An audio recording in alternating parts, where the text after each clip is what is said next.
Bom dia a todos e sejam muito bem-vindos à videoconferência de divulgação dos resultados do segundo trimestre de 2022 da Companhia de Saneamento do Paraná, Sanepar. Informamos que esta videoconferência está sendo gravada e será disponibilizada no site de RI da companhia, onde se encontra disponível a respectiva apresentação. Destacamos que, para quem precisar de tradução simultânea, a ferramenta se encontra disponível no ícone do globo, escrito Interpretation, localizado no centro inferior da tela. Ao selecioná-lo, escolha o seu idioma de preferência, português ou inglês. Para aqueles que estão ouvindo a videoconferência em inglês, há a opção de silenciar o áudio original em português, clicando em Mute Original Audio. Para o Q&A, sessão de perguntas e respostas, orientamos que sejam enviadas via ícone de Q&A no botão inferior de sua tela. Após a apresentação, seus nomes serão anunciados para que façam sua pergunta ao vivo. Nesse momento, uma solicitação para ativar seu microfone aparecerá na tela. Caso não possa abrir seu microfone ao vivo, por favor escrever sem microfone ao final da pergunta para que nosso operador a leia em voz alta. Se por algum motivo sua pergunta não for respondida durante o evento, solicitamos encaminhá-la para o e-mail ri@sanepar.com.br. Ressaltamos que as informações contidas nesta apresentação e eventuais declarações que possam ser feitas durante a videoconferência, relativas às perspectivas de negócios, projeções e metas operacionais e financeiras da Sanepar, constituem-se em crenças e expectativas da administração da companhia em relação ao seu futuro. Considerações futuras não são garantias de desempenho, pois dependem substancialmente de mudanças nas condições de mercado, regras governamentais, do desempenho do setor e da economia brasileira, entre outros fatores, além dos riscos apresentados nos documentos de divulgação, e estão, portanto, sujeitas a mudanças sem aviso prévio. Para iniciarmos, passamos a palavra ao diretor financeiro e de Relações com Investidores, Abel Demétrio. Bom dia a todos, obrigado pela participação nessa videoconferência, registrando aqui a presença do nosso presidente, Cláudio Stabile, da nossa diretora de investimentos, a Lúcia Conte de Oliveira, também da nossa equipe de RI, juntamente com o gerente Ricardo Garcia Gonçalves e o nosso gerente contábil, Osíris Kostler. Vamos passar então pela apresentação dos números do segundo trimestre de 2022 e acumulados até junho de 2022. Temos como destaques aqui no primeiro semestre um crescimento da receita líquida da ordem de 10,6%, uma redução do EBITDA de 6%, uma redução também no lucro líquido em 6 meses, comparados ao mesmo período do ano passado, de 9,1%. Tivemos no período um acréscimo de 33,3 mil novas ligações de água, um acréscimo de 27,9 mil novas ligações de esgoto. Continuamos universalizados na questão da água, com 100% de atendimento, e esgotamento sanitário, estamos com praticamente 78%, próximos aí, faltando 12% aí para a universalização, sendo que do esgotamento sanitário coletado, 100% da companhia, pela companhia, é tratado. Na questão dos investimentos, nós reportamos, então, um investimento no segundo trimestre de 2022 de 411,2 milhões e acumulados em 6 meses de 763,7 milhões de reais. Nossa margem EBITDA no segundo trimestre foi de 32,6% e em 6 meses foi de 37,5%. Olhando aqui as questões operacionais, nossos volumes faturados de água, cresceram 2,5% em 6 meses. Tivemos um acréscimo de economias de 34.424 economias de água. Em relação ao esgotamento sanitário, nosso volume faturado cresceu 3,9% e tivemos 38.305 novas economias. A inadimplência acumulada até junho fechou em 4,9%, 1,2 pontos percentuais superior aos 3,7 registrados no mesmo período de 2021. O índice de perdas atingiu 222,9, contra 213 do mesmo período do ano passado, uma alta aqui de 4,7%, aqui muito explicada, muito em função do fim do rodízio aqui em Curitiba e região metropolitana principalmente. Acho que uma boa notícia que a gente tem aqui no nesse segundo trimestre, né, a questão do nível das nossas barragens. Nós tivemos média de chuvas aqui em Curitiba e região metropolitana acima das médias, e concluímos aí, fechamos, né, o semestre com praticamente 91% de reservação em nossas barragens, contra 55% registrados em junho de 2021. Falar um pouquinho dos indicadores de performance, particularmente aqui em relação aos covenants de nossas dívidas. Então, temos covenants basicamente em todos os contratos de financiamento, né? Nas emissões de mercado, por exemplo, na 8ª, na 9ª, 10ª, 11ª e 12ª emissões, onde o covenant dívida bancária líquida pelo EBITDA ajustado é menor ou igual a 3, nós estamos nos 6 meses fechando com 1,53. O EBITDA ajustado pela despesa financeira líquida maior ou igual a 1,5, estamos com 8,44 ao fim do primeiro semestre. Nos financiamentos e debêntures junto ao sistema BNDES, nós temos a dívida bancária líquida pelo EBITDA, não pelo EBITDA ajustado, aí sim estamos com índice de 1,63. EBITDA por despesa financeira líquida de 3,06. E outras dívidas onerosas pelo EBITDA de 0,54, quando o nosso limite é de 1. Outras dívidas onerosas, só relembrando, né, referem-se aqui às provisões aí de planos de aposentadoria, assistência médica, eventuais parcelamentos tributários ou de energia elétrica. Também temos no contratos da Caixa, alguns indicadores de covenant, e o diferente é que as outras dívidas onerosas pelo EBITDA ajustado, nós estamos com índice de 0,51, aqui também o limite é de 1. Na próxima página, a gente percebe que no contrato do KfW, nós temos, então, novamente a repetição dos covenants, mais acrescido do grau de endividamento, que precisa ser menor ou igual a 60%, nós estamos com 48,1%. Passando um pouquinho pelos indicadores, a margem EBITDA fechou em 37,5%, conforme vimos, ante 44,2% do mesmo período de 2021. O ROIC foi de 11,7% contra 11,9% dos 6 meses de 2021. E o ROI foi de 14,1 contra 14,5, desculpe, aqui anualizados, né? Tanto o ROI quanto o ROI, contra 14,5 findos em 6 meses de 2021. Nossa receita líquida, a gente viu, né? Ela cresceu 10,6% em 6 meses e atingiu 2,766 bilhões. O EBITDA atingiu 1,039 bilhões, uma variação negativa de 6%. E uma margem acumulada em 6 meses de 37,5%. Lucro líquido de 526 milhões, com uma margem de 19%. Custos e despesas operacionais com impacto no EBITDA cresceram 23,8% e atingiram 1,727 bilhões de reais. Geração de caixa e conversão, tivemos alguns eventos que impactaram o resultado, mas ainda não impactaram o caixa, né? Então, tivemos 911 milhões aqui de geração de caixa, uma alta de 21% em relação ao mesmo período de 2021, e uma conversão de praticamente 88%. Nossa dívida líquida e alavancagem, temos dívidas de curto prazo de 533 milhões, dívidas de longo prazo de 4,296 bilhões e um endividamento total de 4,829 milhões. Temos caixa, já que deduzidos, né, dos pagamentos realizados em junho de dividendos e de PPR aos empregados, de 1,233 bilhões, com uma alavancagem de 1,6 e um endividamento líquido de 3,596. No mesmo período de 2021, junho de 2021, a alavancagem era de 1,5, passamos para 1,6.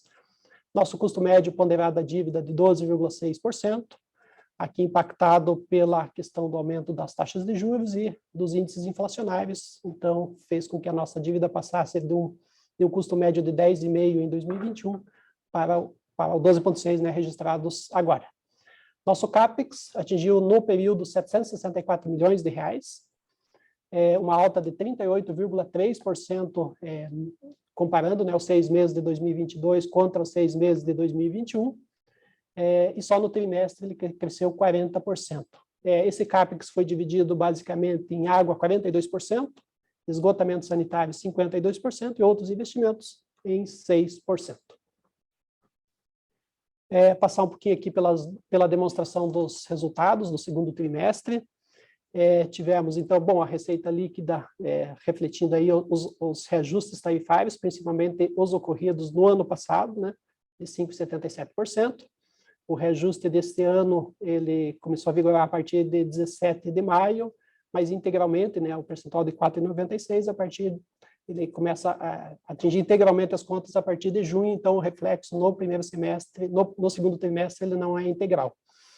Em questão de pessoal, nós tivemos um aumento de 15,4%, aqui impactado, então, pela nossa data base dos salários, né, que é março, onde nós tivemos aqui a recomposição pelo INPC na ordem de 10,8%, é o principal fator de variação da conta de pessoal.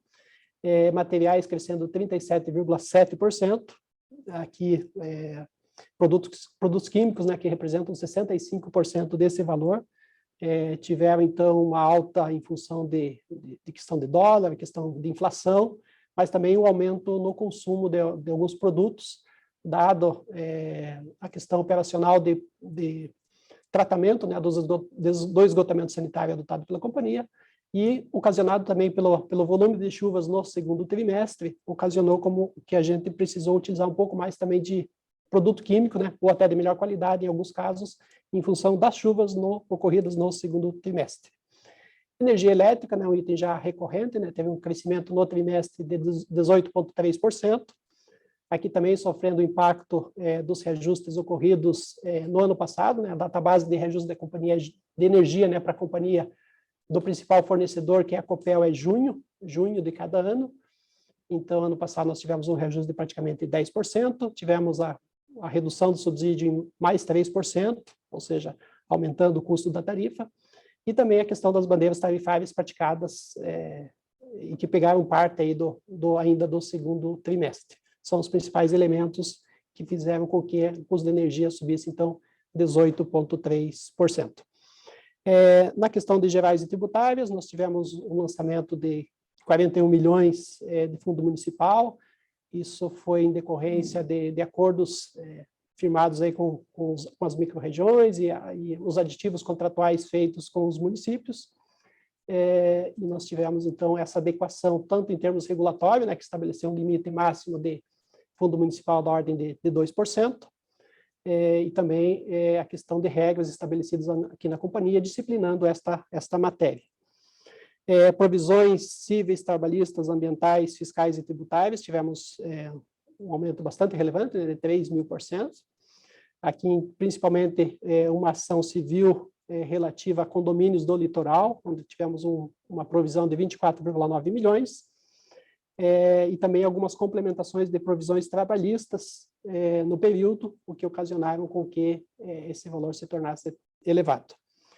Outro ponto de destaque são outros custos e despesas, principalmente aqui pelo reconhecimento na perda da realização de créditos, dado que nós temos uma inadimplência aí superior ao que vínhamos registrando, e reconhecemos no período, no TRI, em torno de 32 milhões, que fez com que essa conta também tivesse um incremento um pouco mais significativo. Olhando para 6 meses, né, nós vemos... Pode voltar, por favor. Olhando em 6 meses, a receita líquida cresceu 10,6%, como falamos, conta de pessoal 12,6%, materiais aí um crescimento daí de 29%, energia elétrica também um crescimento de 29%, são as outras variações aí gerais e tributárias daí na casa de 75%, enfim, os custos em 6 meses crescendo aí no final do dia 20,9%, isso daí na questão acumulada. Tivemos, então, no segundo TRI, a gente considera aqui como 2 eventos não recorrentes, né, a questão dos fundos municipais, aquele pagamento único, né, que não se repete, de 41,5 milhões, e a provisão contingencial aí de 24,9 milhões, fazendo esse ajuste de itens não recorrentes, nosso lucro líquido passaria de 233 milhões para 277 milhões. Nossa margem EBITDA, que foi de 32,6%, passaria para 37,5%.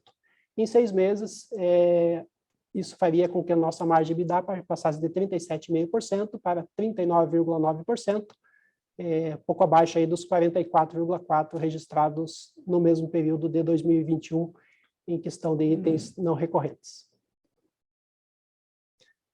Fazendo aqui um cenário, né, ajustando o EBITDA aos itens não gerenciáveis, ou seja, aqueles que compõem a parcela A da nossa tarifa, nós tivemos então um EBITDA realizado de 1 bilhão e 38, e temos itens registrados aí não gerenciáveis de 128,9 milhões, composto por energia elétrica com 72,3 milhões, material de tratamento 17,4 milhões e 39,2 milhões de taxas e encargos, que são aqueles que estão sem cobertura tarifária, mas obviamente isso entra no próximo reajuste, né, na próxima data base, que é abril do ano que vem, né, para vigorar a partir de maio.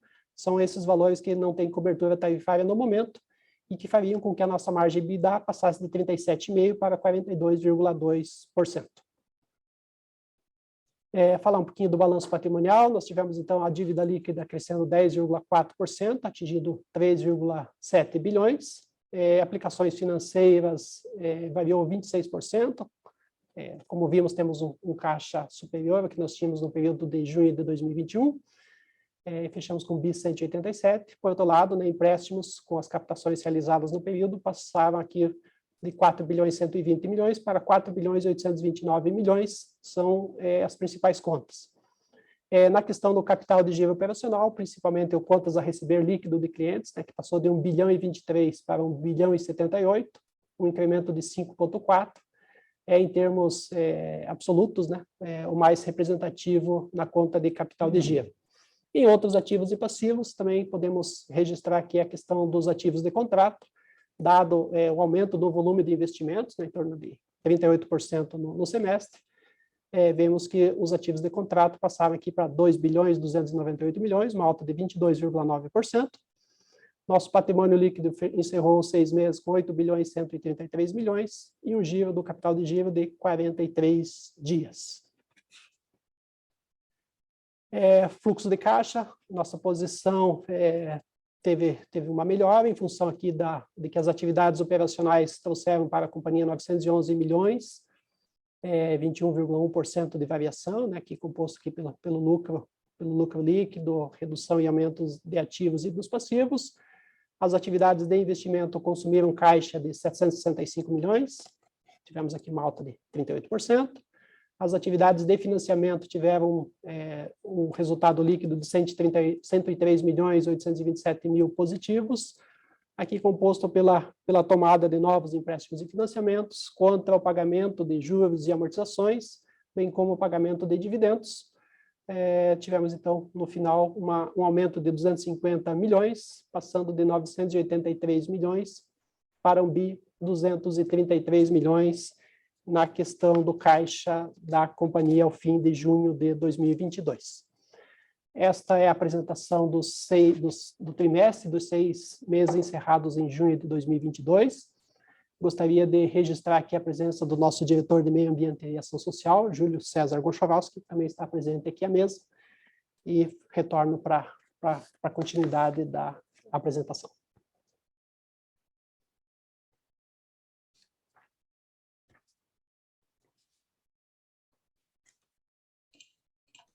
Senhoras e senhores, iniciaremos agora a sessão de perguntas e respostas. Lembrando que, para fazer perguntas, orientamos que sejam enviadas via ícone de Q&A, no botão inferior de sua tela.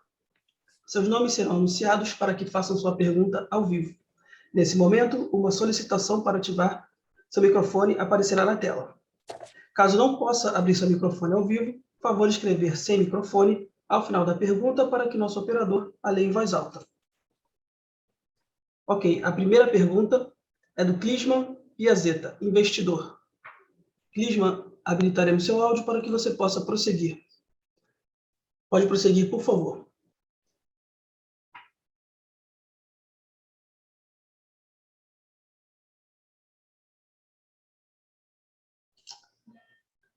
Clisman, por favor, pode prosseguir.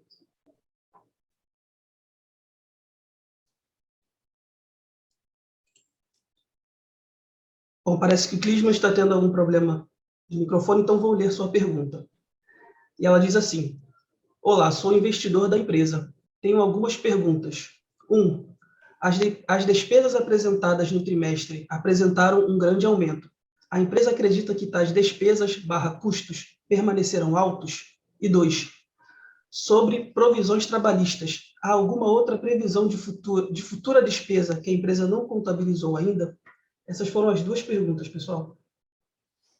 Bem, obrigado pela pergunta. Realmente a gente vem de um período, né, nos 6 meses, onde a gente teve alguns reflexos, tanto no trimestre quanto no semestre, em aumento de custos, né?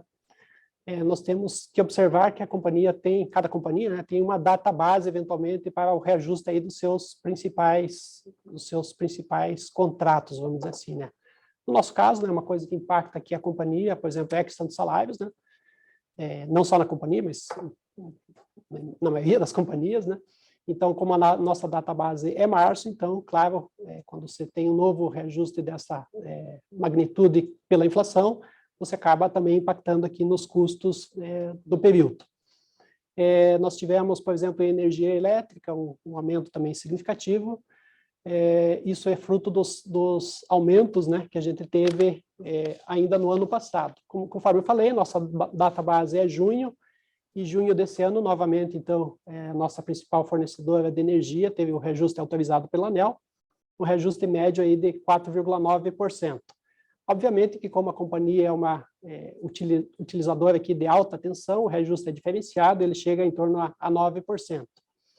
Mais a redução do desconto, né, do incentivo aí para o setor de saneamento de 3%, isso daria algo pelo menos próximo a 12%.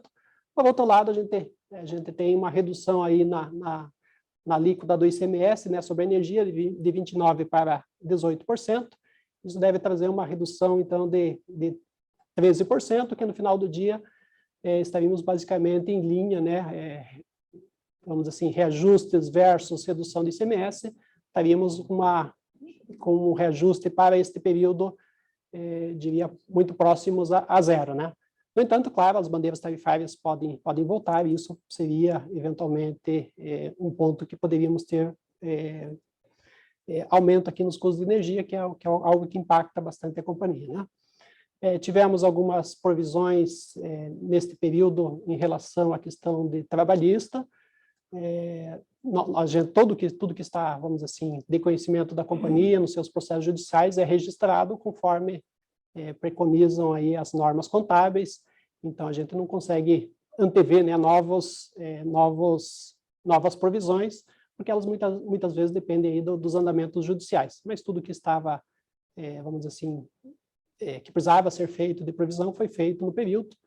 E, claro, novas decisões favoráveis ou desfavoráveis à companhia têm impacto nos próximos meses, mas a companhia não consegue, nesse momento, prever ou passar qualquer expectativa em relação a esse tema. Assim, produto químico, né, só relembrando, né, é algo que também teve um reajuste significativo. Embora seja parcela A, também a companhia entende que faz todo o esforço no sentido de que tenhamos o menor custo possível para esta questão.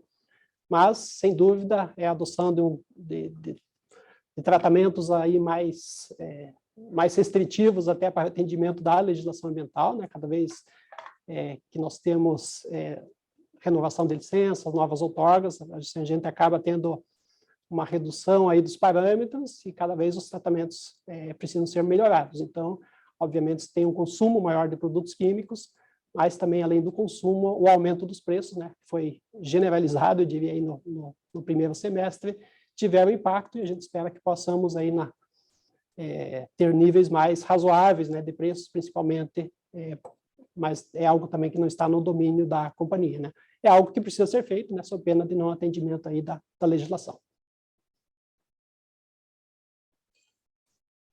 Ok, continuando. A próxima pergunta é da Carolina Carneiro, Credit Suisse. Carolina, habilitaremos seu áudio para que você possa prosseguir. Carolina, pode prosseguir, por favor. Bom dia a todos e obrigada pelo call. Eu tenho algumas perguntas, são 3 perguntinhas. A primeira é em relação a como que vocês têm lidado com a questão do aumento da inadimplência. Acho que várias empresas de água e energia elétrica passaram por um momento um pouco mais conturbado, o quarto tri, primeiro tri, agora no segundo tri, caso de vocês também não é muito diferente. Então, para entender quais as estratégias vocês estão adotando nesse sentido para tentar segurar um pouco essa pressão do lado de custos. A segunda, eu queria entender se esse aumento que a gente observou das despesas, das contribuições para os fundos municipais, de alguma forma ele pode ser compensado futuramente, ou dado que ele fica dentro do limite regulatório, não teria nenhuma perspectiva da empresa poder negociar algum tipo de aumento ou compensação na tarifa. E a terceira e última é sobre Maringá, para saber se a gente tem alguma notícia sobre as negociações. Ok, Carolina, obrigado aí pelas suas questões. Sim, a companhia vem nessa questão da inadimplência tendo toda a atenção que o assunto requer, né? Nós vemos realmente com a questão inicial da Covid, né? E depois com uma certa diminuição aí de capacidade de pagamento das famílias, um nível de endividamento alto das famílias, a gente percebeu aqui um aumento da inadimplência. No início do ano ela ainda era mais preocupante, nós fechamos o semestre com menos que 5%, mas no início do ano ela realmente estava maior. Nós adotamos aqui, a partir de julho, a questão de um programa novo de recuperação de créditos, denominado Reclip aqui, justamente no sentido de buscar as negociações junto aos clientes para que eles paguem suas contas, né, para que voltem à normalidade, né, vamos dizer assim, a estarem quites aqui com a companhia. A gente ainda não tem um primeiro recorte de como se dará esse reclipe, né? Ele tem um prazo aqui de 6 meses, mas sim estamos fazendo várias ações no sentido de que a gente possa recuperar os créditos e trazer a inadimplência para algo mais próximo do que é o histórico aqui da companhia. Mas, claro, isso depende, né, de algumas condições econômicas, de algumas condições de como isso vai se desenrolar. E, claro, dependendo do que for o resultado, eventualmente serão necessárias outras medidas, né, pela companhia para reaver esses créditos, né? Carolina, bom dia a todos. Nós temos hoje, o Paraná, ele começa a sentir os efeitos. Eu acho que está ouvindo bem? Bom dia, Carolina, bom dia a todos. O Paraná, em especial, começa a sentir os reflexos do emprego pleno, digamos assim, né? Nós estamos chegando agora a 6% de pessoas fora da área de trabalho. E isso começa, acreditamos nós, a partir de julho, agosto, a ter reflexos no tocante ao pagamento em relação a não só água, mas também energia elétrica. Além dos programas, ou do programa que o Abel citou, então nós temos essa situação. E temos ainda, claro, os auxílios vindo principalmente, não só, mas também da União, que também contribuirão para esse fim. E as primeiras contas que as pessoas pagam é energia elétrica e água, né? Água e esgoto, no nosso caso, né? Então, nós temos aí uma expectativa muito boa de queda na inadimplência. Primeiro, no tocante à recuperação do crédito, né? E também na queda de inadimplência. E já aproveitando, falando de Maringá, nós estamos ainda em séria discussão no STF. Muitos têm falado sobre isso, não é? Mas não há nada definido ainda. Então, nós estamos ainda fazendo um trabalho de discussão em sede de conciliação no STF. Então, até que isso não se encerre definitivamente, não podemos dar uma posição final, não é? Ou uma posição exata do que irá acontecer. Bem, em relação à continuidade da sua questão, em relação aos fundos municipais que você citou, nós sim tivemos um registro de 41,5 milhões no período, isso decorrente de metas, enfim, de acordos já firmados anteriormente. A agência reguladora tem uma nova regra para pagamentos de fundos, conforme falei, vão até 2%. A companhia também tem um regramento estabelecido em conselho que também limita este repasse a 2%, né, dependendo aí de algumas variáveis. E sim, a gente entende que, dado que a nova regra da AGEPAR, ela veio posteriormente àquilo que foi definido pela agência, pela companhia, estes repasses que a companhia fez são aqueles que são passíveis de recuperação regular, né, nas suas tarifas.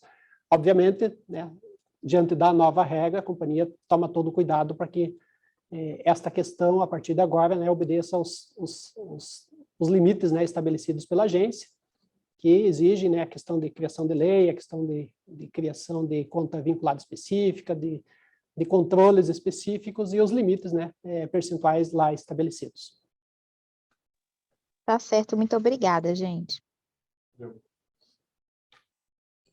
Continuando, a próxima pergunta é do Alfredo Alves, investidor Sanepar. Alfredo, habilitarei o seu áudio para que você possa prosseguir. Pode prosseguir, Alfredo, por favor.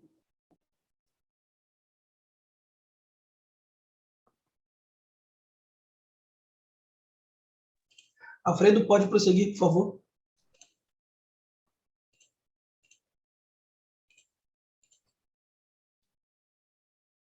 Bom, parece que o Alfredo também está tendo algum problema com o microfone. Vou ler sua pergunta. E ela diz assim: bom dia. Qual o impacto das perdas de água nos resultados e o que a empresa tem feito para minimizá-las? Obrigado. Essa foi a pergunta do Alfredo, pessoal.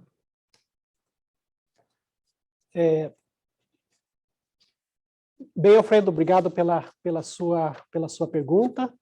Realmente a gente vinha nos trimestres e anos anteriores com a observação de uma redução no nosso nível de perdas, mas como já era falado anteriormente, eram perdas que, vamos dizer assim, foram reduzidas, né, muito fortemente à época, né, em função da questão da gente passar por um rodízio severo aqui, né, durante praticamente 2 anos aqui em Curitiba e região metropolitana. Isso, então, uma menor pressurização da rede, isso ocasiona, então, perdas menores.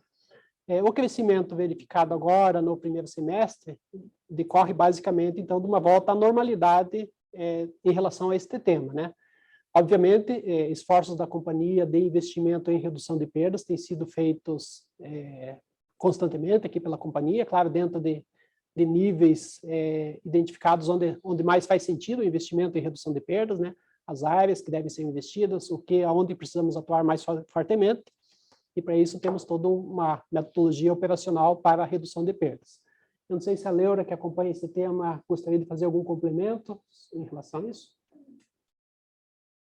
Sim, com relação a perdas, a Sanepar... Alô?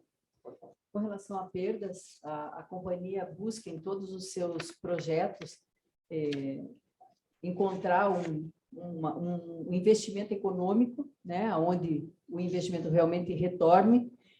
Como o Cláudio apontou aqui também, a gente tem a questão de furto de água, né, então não é apenas a questão da pressão, obviamente que ela é a significativa nas perdas, mas a gente tem também ligações clandestinas, onde a Sanepar tem todo um programa que ela busca identificar esses pontos e retomar, inclusive com contratações com performance. Então, a busca é que se invista, mas que se tenha um retorno de toda essa perda de água. Acho que vale a pena essa situação. O que a diretora Leura falou na questão desses contratos por performance, na questão de perdas, é algo inédito da companhia, né?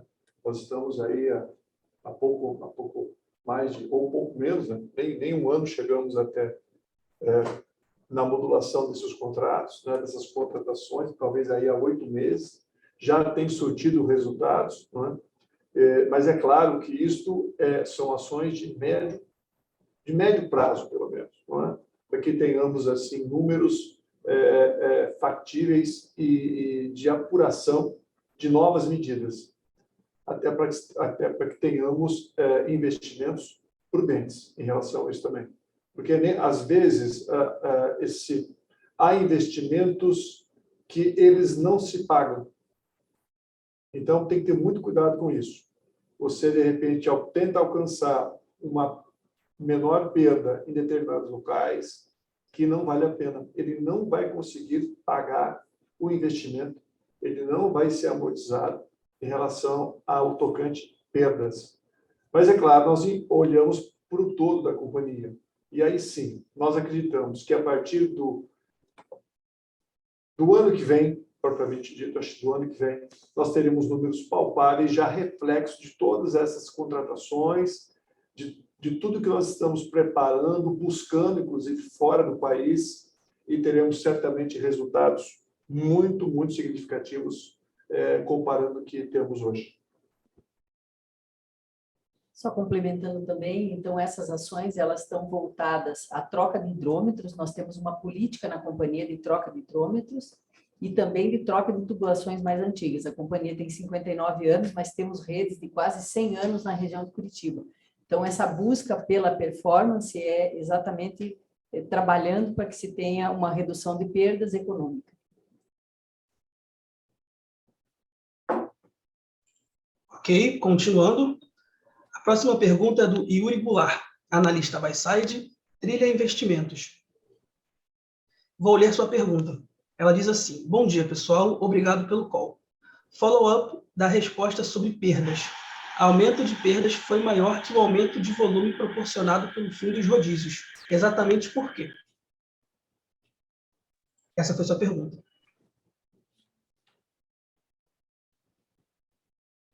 Então, o que acontece? Quando a gente tem um nível ótimo que nós tínhamos antes da crise hídrica, enfim, do racionamento, nós trabalhávamos com pressões em torno de 10, 12, 15 metros de coluna d'água. Quando você tem essa falta de água, os vazamentos eles não são pressurizados, então você tem, naturalmente, você tem uma redução das perdas.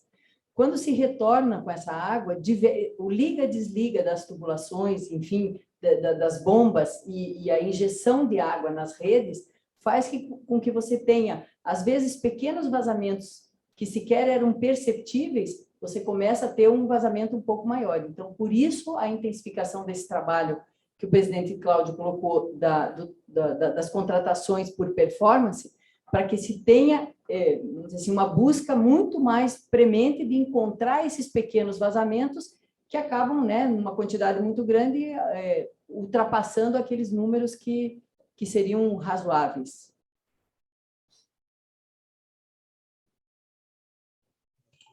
Ok, continuando. A próxima pergunta é do Clisman Piazeta, novamente. Eu vou ler sua pergunta. E ela diz assim: no tocante à próxima etapa do ajuste tarifário, a empresa está confiante que a AGEPAR irá levar em consideração o aumento de custos da empresa e compensará a Sanepar? Essa foi sua pergunta, pessoal. Bem, em relação à questão tarifária, nós temos dois eventos, né, que estamos, vamos dizer assim, temos que distinguir, né? Um é a questão de conclusão da segunda fase da segunda revisão tarifária. Então, no momento, nós estamos elaborando, né, fazendo aqui o levantamento da base incremental, né, do período de 2016 a 2020, sim, de 2016 a 2020. Contratamos uma empresa, a empresa é a CETAP, ela está em campo, então, fazendo o levantamento da base de ativos incremental para a conclusão, então, da segunda etapa da RTP, né, da revisão tarifária da companhia. Posteriormente, a entrega do laudo pela CETAP, a agência vai fazer, então, a fiscalização do laudo para verificar, então, se o produto entregue está devidamente adequado com a metodologia. Isso tem previsão de conclusão por ocasião da nossa database, que é 17 de abril de 2023. Esse é o cronograma passado pela agência. Outra questão é a questão dos custos, pela metodologia da companhia, anualmente, fora os anos de revisão tarifária, ela tem os anos de reajuste tarifário, que recompõe, né, tanto parcela A, parcela B, e as compensações, né, oriundas aí dos diferimentos e ajustes aí das contas gráficas. Então, são dois elementos. A companhia, neste momento, está fazendo todos os esforços no sentido de levantamento da base, né, todas as nossas unidades operacionais estão trabalhando com afinco para levantar os ativos, né, realizados durante este período citado por mim. E o reajuste, né, ele tem uma metodologia de reajuste e segue aquilo que já foi definido pela agência. Eu diria algo que já está tecnicamente solucionado, né, pelas metodologias da agência. Então, a companhia entende que a AGEPAR vai seguir os critérios técnicos das suas metodologias. Claro, em relação à base de ativos, é algo que depende de toda uma avaliação de critérios que a agência adota. Lembrando que nós estamos na segunda RTP, na segunda revisão da companhia, então é natural que a agência também tem mais maturidade, tem mais conhecimento sobre o tema, e naturalmente, né, as questões são cada vez mais complexas, mais técnicas, cada vez, como dizem, a régua sobe cada vez mais, né? Então, a Sanepar também tem ciência desse tema, mas está, né, através da sua equipe de regulação, eu diria, trabalhando nos últimos meses, à noite, sábado e domingo, incansavelmente, para entregar esses produtos para a agência, e aí sim a agência vai fazer os trâmites legais para definição das tarifas. Lembrando que para fazer perguntas, orientamos que sejam enviadas via ícone de Q&A, no botão inferior de sua tela. Seus nomes serão anunciados para que façam sua pergunta. Nesse momento, uma solicitação para ativar seu microfone aparecerá na tela. Continuando, a próxima pergunta é da Júlia, analista Sell-Side, MyCap. Ela avisou que está sem microfone, então vou ler sua pergunta. E ela diz assim: bom dia, pessoal. Gostaria de saber como são feitas as renovações de contratos e se a lei de Sanepar tem impacto e qual seria. Repetindo, bom dia. Gostaria de saber como são feitas as renovações de contratos e se a lei de saneamento, tem impacto e qual seria. Essa é a pergunta da Júlia.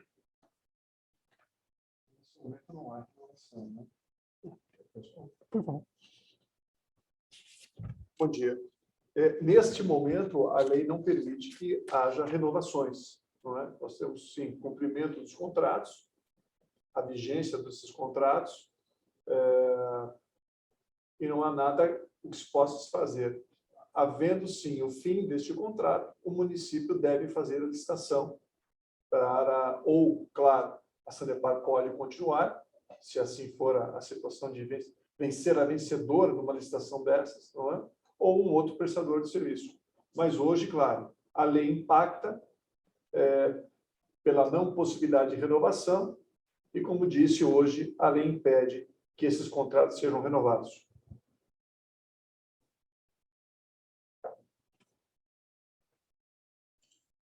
Ok, continuando. A próxima pergunta é do Vinícius Moura, investidor. E ela diz assim: bom dia, sou Vinícius, acionista da Sanepar.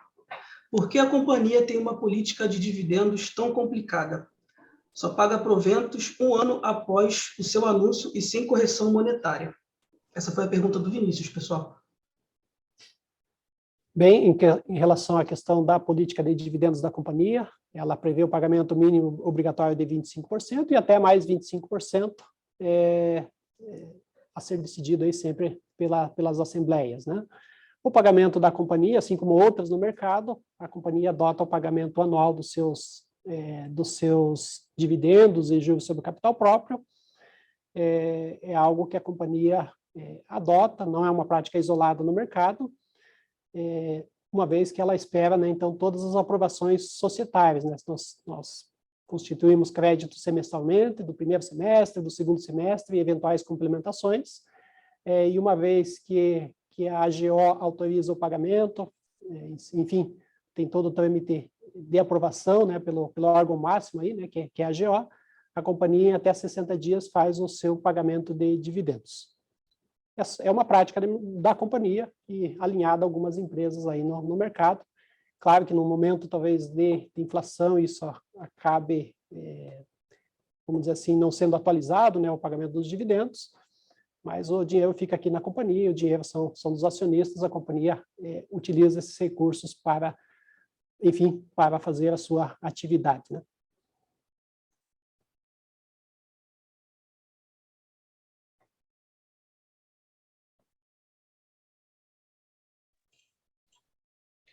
Lembrando que para fazer perguntas, orientamos que sejam enviadas via ícone de Q&A no botão inferior de sua tela. Seus nomes serão anunciados para que façam sua pergunta. Nesse momento, uma solicitação para ativar seu microfone aparecerá na tela.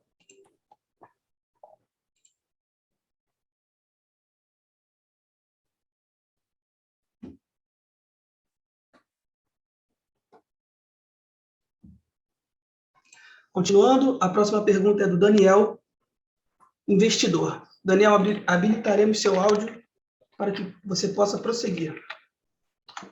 Pode prosseguir, por favor, Daniel. Senhores, bom dia, obrigado pela pergunta. Na linha de materiais e energia elétrica, o que os senhores estão vendo para o próximo semestre de 2023, e em específico na linha de energia elétrica, se há algumas ações ou outros mecanismos para geração própria ou que se diminua essa pressão de custos nessa linha? Obrigado, bom dia. Bem, obrigado pela pergunta. Bom, em relação à questão de materiais, nós não podemos fazer, obviamente, projeções, né? Mas dado que a gente tem expectativa aí que a inflação venha para níveis menores, né? Pelo menos essas são as projeções, hoje nós estamos num patamar muito elevado, a companhia também teria os benefícios, vamos dizer assim, de aumentos menores, né? Então, a gente, como eu disse, né, produtos químicos, que é algo que é pouco gerenciável pela companhia, a companhia precisa aplicá-los para atingir as qualidades tanto de lançamento de efluentes quanto de distribuição de água. É algo que a companhia faz e precisa fazer, né, para tratamento adequado. Então, representa 65% de todo o custo, é algo que realmente impactou bastante, lembrando que é um item da parcela A. Os demais materiais, a companhia tem algumas ações para redução, estamos trabalhando fortemente, gerencialmente, no sentido de naquilo que for possível, né, fazer trocas de materiais mais baratos, fazer licitações, ter maior concorrência, enfim, para tentar baratear com mais eficiência, fazer mais com menos, né? Eu sei que é um jargão aí, mas essa aqui é a nossa, vamos dizer assim, nossa tentativa, né, diante desses valores que são realmente um pouco significativos. Energia elétrica, o que a gente pode dizer é que realmente a nossa data base é 24 de junho, né, do principal fornecedor de energia da companhia, que é a Copel. Os reajustes já estão dados e pelo que, isso é público, né, os reajustes da Copel, pelo que a companhia vai ser atingida versus a redução, então, do ICMS, que também é público, a gente diria que fica um pouco mais confortáveis em relação ao reajuste em si, né, ao aumento de preços.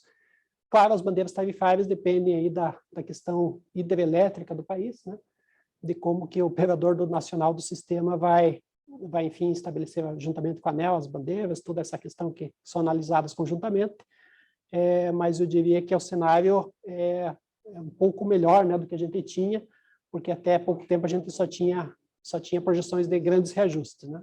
Para essas duas contas, eu diria que são esses os principais elementos, mas o presidente pode complementar aqui. Lembrando que nós aguardamos o momento para agora, sim, avançarmos na questão do mercado livre, que pode nos trazer uma economia muito grande, não é? Quando ele foi autorizado pela AGEPAR, os preços estavam muito elevados e agora chegaram num valor menor, e há um momento para que a gente possa avançar nesta forma de compra de energia elétrica. Além do que nós já falamos em outras apresentações, que são outros formatos também, não é, como fotovoltaica, como hidroenergia, como biogás, mas isso demora um tempo de maturação. Claro que nós estamos trabalhando, mas aí são horizontes aí de pelo menos de médio prazo, né? O Mercado Livre é o que dá um efeito mais rápido. Nós temos tudo pronto, tudo mapeado, pelo menos as 49 maiores unidades consumidoras, inclusive com seus contratos, para que sejam revistos, não é? Aprovado pelo Conselho de Administração também. Então, eu acredito que no próximo trimestre tenhamos, pelo menos, uma notícia em relação ao Mercado Livre.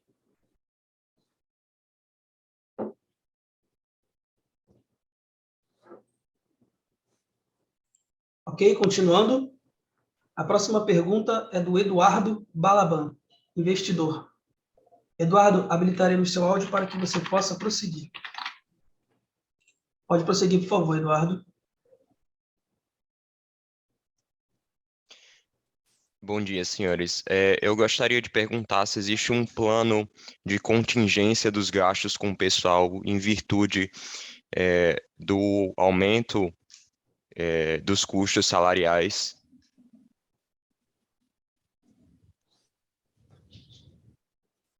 Bem, obrigado pela pergunta. Bom, essa é uma questão que é também na condição de gerenciamento, né, da conta de pessoal, a companhia também observa, né, toda a questão de horas extras, a questão de sobreavisos. Enfim, temos alertado os nossos gestores para a necessidade de bem utilização dos recursos, né, recursos humanos. O fato do repasse aí da questão da database, né, realmente ele impactou, né, mas é algo que está vinculado, no nosso caso aqui, à inflação, né, dado o acordo coletivo que havia sido assinado. Mas sim, né, naqueles pontos que são possíveis, a companhia, como já fez no passado, né, fizemos planos de aposentadoria incentivada, enfim, fizemos gestão no sentido de reduzir alguns custos e acompanhamos os custos gerenciáveis nesse momento de forma, vamos dizer assim, a reduzir o impacto, né, no momento que a gente vê que o custo realmente acabou, inclusive, né, pela questão de algumas ações trabalhistas sendo maior na conta de pessoal. Então, temos feito toda uma análise aí de cenários para trazer, né, para algo mais factível aquilo que é a receita da companhia.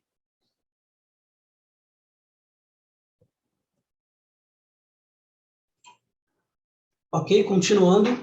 A próxima pergunta é do Klisman. Novamente, eu vou ler sua pergunta, pessoal.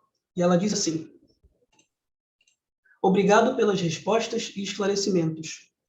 No tocante ao novo marco de saneamento, a empresa entende que, no contexto geral, os grandes investimentos trarão retorno positivo para a empresa nos próximos anos? E sobre a possibilidade de atuar em outros campos da federação, tal hipótese pode ser considerada como possível/provável? Essa foi a pergunta do Clisman, pessoal. Isso, acho que lembra a questão dos investimentos. Você pode repetir, por favor? Pois não. Obrigado pelas respostas e esclarecimentos. No tocante ao novo marco de saneamento, a empresa entende que, no contexto geral, os grandes investimentos trarão retorno positivo para a empresa nos próximos anos, e sobre a possibilidade de atuar em outros campos da federação. Tal hipótese pode ser considerada como possível/provável? Bem, com relação aos investimentos, sim, nós temos a expectativa, temos ainda um mercado para crescer, né? Estamos aí com praticamente 78%, precisamos chegar aos 90%, atingir os 90%, e certamente isso vai trazer um benefício, mas estamos buscando alternativas, como o exemplo da PPP, que estamos agora, nesse momento, em consulta pública. Aproveito, inclusive, a oportunidade para convidá-los a participar da nossa audiência pública na próxima segunda-feira, dia 8, através da B3, às 9 horas da manhã, onde essa foi uma busca da companhia, tentando melhor eficiência e melhor investimento com relação a tudo isso que nós temos que fazer para atendimento do novo marco. Então, estamos lançando essa PPP com 16 municípios, são todos aqui na região metropolitana de Curitiba, né? Chamamos de PPP Centro Litoral, e esse é o objetivo, é a gente otimizar os investimentos, mas atender o que está estabelecido no novo marco. E o que essas PPPs nos possibilitam? Nós temos aí 3 micro-regiões, estamos fazendo com a primeira e teremos mais 2, que na sequência também daremos andamento, segmento às PPPs. Isso nos possibilita, até porque já há uma autorização legislativa estadual, há pelo menos 2 anos, permitindo que nós atuemos não só fora do estado do Paraná, mas como fora do país também. Mas, claro, que antes de qualquer investimento ou qualquer atuação fora do nosso território hoje, do estado do Paraná, nós precisamos deixar a casa em dia, preparada, não é, para atendimento ao novo marco legal. E tão logo isso ocorra, nós, sim, claro, temos interesse no mercado, que é um mercado importante e que a companhia está preparada para essa atuação fora do Paraná. Ok, continuando. A próxima pergunta é da Olivia Leite, investidora. Olívia, habilitaremos seu áudio para que você possa prosseguir. Pode prosseguir, Olívia, por favor. Bom dia a todos. Bom, eu sou investidora da Sanepar já tem algum tempo e a minha pergunta é em relação ao preço das ações. Desde março de 2020, né, que foi quando a gente sofreu a pandemia, estourou a pandemia, o preço das ações da companhia tem sofrido uma queda, né, sofreu uma queda brusca, e até hoje a gente não conseguiu recuperar os patamares de fevereiro de 2020. Né? O preço está oscilando, ele sempre fica oscilando entre 18 a 21, e a gente não conseguiu retomar aí os patamares de 28 até 31, que bateu o preço naquela época. E, nesse sentido, eu gostaria de saber quais são as estratégias que a empresa tem, que a direção da empresa tem, para recuperar esse patamar de preço para a Sanepar. Obrigada pela oportunidade de estar fazendo essa pergunta. Bem, obrigado pela pergunta, uma pergunta difícil, né? Obviamente, a companhia, fazendo aqui retroagindo aqui um pouco no tempo, né? A companhia, só relembrando, né, passou por uma crise hídrica que nunca havia passado em sua história, uma crise hídrica de 59 anos não observada aqui na companhia. Isso trouxe, com certeza, redução de volumes, redução de lucratividade, né? Dado menores vendas aí de água e prestação de serviços. Por outro lado, não só daí a companhia, mas concomitantemente a companhia, o Estado, as pessoas passaram pela questão do Covid, também nunca observado aqui na história, nesse patamar aqui pela companhia, enfim, essa questão de saúde pública pelo país como um todo. E são dois fatores muito fortes, né, que fizeram com que a companhia também tivesse que adotar algumas medidas para, enfim, preservar a companhia, né, para a perpetuidade, é isso que nós queremos, né? Então, nós, diante desses fatos, diante de um novo marco do saneamento, diante de todos os investimentos que a companhia precisa fazer para atendimento do marco, e lembrando, né, uma vez não atendido o marco de saneamento, a companhia perde os contratos, né, não atingindo as metas contratuais, a companhia perde os contratos. Tem lá na legislação que se a companhia não atingir as metas, sequer dividendos ela pode distribuir aos acionistas, né? Isso é uma questão que também está na lei. Então, a gente prudencialmente, né, teve uma redução na questão da distribuição dos dividendos nesse período. Isso também, obviamente, a gente entende que aquele investidor que investe esperando o retorno dos dividendos e juros sobre capital próprio, ele vai para opções onde pagam mais dividendos, né? Mas a companhia diz o seguinte, né, que nós estamos justamente investindo, estamos fazendo a nossa lição de casa para entregar uma companhia muito forte, muito sólida, com atingimento das questões ambientais, com atingimento das questões contratuais junto aos seus poderes concedentes, né, aos municípios, e pela geração de resultados, aí sim ser entendida aí como uma empresa que com certeza vale a pena investir, e que traz retorno, lembrando que a companhia sempre deu aqui no caso do passado, né, sempre teve lucro, né, nunca tivemos prejuízo e é uma boa companhia. Acho que essa que é a mensagem que nós temos principalmente, né, através dos nossos resultados, daquilo que a gente vem investindo, de um marco regulatório que a gente também espera que se consolide aqui no Paraná, ele ainda é um pouco recente, né, isso tudo trará segurança também para os investidores. Como o Gabriel disse, nós passamos por dois eventos excepcionais, né? A pandemia, que ainda não terminou, e a escassez hídrica. Então, são excepcionalidades ao mesmo tempo. Então, isso é muito impactante. Demais. Isso afetou, na parte hídrica, a distribuição de água, que é o negócio da companhia. E na questão da pandemia, ele afetou o nosso cliente, né? Afetou as pessoas jurídicas, que, por todos os motivos já conhecidos, fizeram demissões, deixaram de contratar, e isso impactou economicamente muito forte o país todo, né? Então, nós não somos uma ilha, nós vamos certamente ter uma retomada, o Brasil como um todo, e isso vai também ocorrer, vai refletir na companhia, no Estado e na companhia, não é? Mas nós não podemos esquecer disso, é muito recente. Então, essa recuperação não é tão rápida como se imagina, né? E o que nós acabamos de falar sobre as PPPs, ela também certamente refletirá de forma positiva no tocante, falando especificamente sobre as nossas ações, não é? Porque nós teremos de forma mais rápida, mais célere, também com eficiência mínima da companhia, não é? Prestando serviço a mais clientes e, novamente, podendo, uma vez feito esse trabalho, podemos avançar também em outros territórios, com parcerias, certamente, sejam com companhias públicas ou privadas, mas a Sanepar tem, sim, um olhar para esse mercado.